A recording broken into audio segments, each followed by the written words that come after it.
सिंध में हैदर जे सदके हूँ वह हैदराबाद आ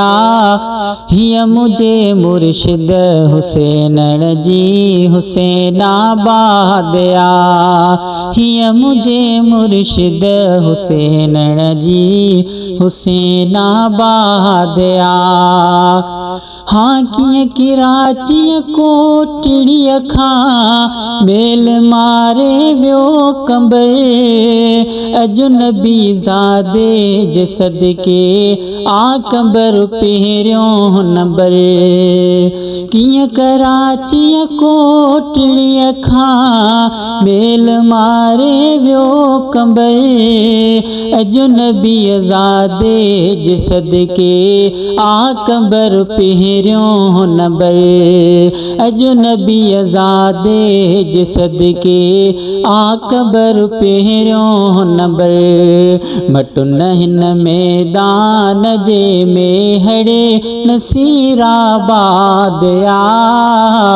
हिय मुझे मुर्शिद हुसैन जी हुसैनाबाद आ हिय मुझे मुर्शिद हुसैन जी हुसैनाबाद आ मुझे मुर्शिद जे कखन में पाण ईंदो वार रसूल ए बवारन खे ढकिण आ हिन घराणे जो सूल मुझे मुर्शिद जे कखन में पाण ईंदो वार रसूल ए बवारन खे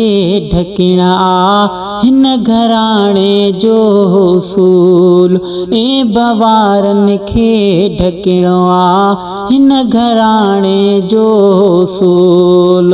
जंहिं वरती दामन उहो हर दर्द खां आज़ादु आ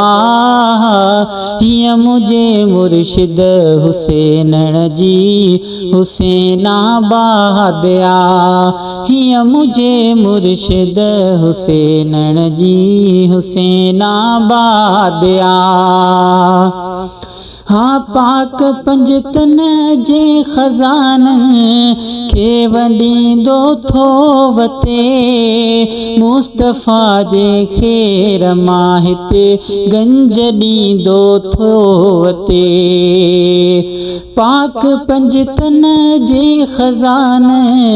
खे वंडींदो थो वते मुस्तफ़ा जे ख़ैर मां हिते गंज ॾींदो थो वते मुस्तफ़ा जे ख़ैर मां हिते गंज ॾींदो थो वते अॼु बि ईंदो आ अंगण ते लोकुला तादात आ हिय मुझे मुर्शिद हुसैन जी हुसैनाबाद आ सिंध में हैदर जे सदके हूँ वह हैदराबाद आ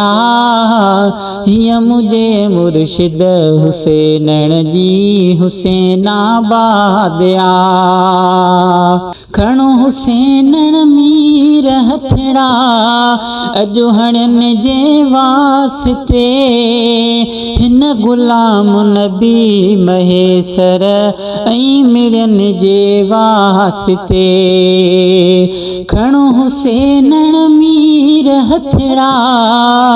अॼु हणन जे वास्ते हिन गुलाम नबी महेसर ऐं मिड़न जे वास्ते हिन गुलाम नबी महेसर ऐं मिड़न जे वास्ते मान हिकु सभिनी मुरीदन जी इहा फरियाद आ हिय मुझे मुर्शिद हुसैन जी